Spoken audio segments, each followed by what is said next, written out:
वाटते सरकार आता यामध्ये खेळखंडोबा करते का असं वाटायला लागलं या तपासाचं. कारण की सरकारमधले सत्ताधारी पक्षाचे आमदार सुरेश धस सातत्यानं एक भूमिका मांडतायत. ते मुख्यमंत्र्यांच्या बरोबर टीव्ही चॅनलमध्ये दिसतायत. दुसऱ्या बाजूला राष्ट्रवादीची भूमिका काय हे यामधून स्पष्ट होत नाही. मारेकरी सापडलेत, काही अजून काही सापडायचे आहेत अशी वास्तवता समोर त्या ठिकाणी येते. आणि एकूणच हे प्रकरण दडपण्याचा प्रयत्न होते का अशी शंका महाराष्ट्रातल्या जनतेला या ठिकाणी.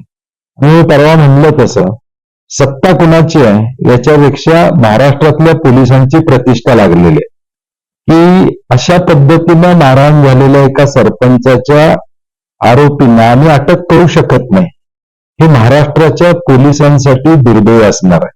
आणि मला वाटतं पोलिसांनी राजकीय कुठले दबाव असतील तर ते बाजूला ठेवून यामध्ये योग्य ती कारवाई करावी. त्याचबरोबर जी SIT नेमलेली आहे त्या SITतले काही लोक देखील त्यांच्याशी संबंधित आहेत असं चित्र समोर येते. आणि म्हणून मला वाटतं पारदर्शकता या सगळ्या प्रकरणाची असावी अशी महाराष्ट्रातल्या सामान्य माणसाची आणि मराठा समाजाची इच्छा आहे.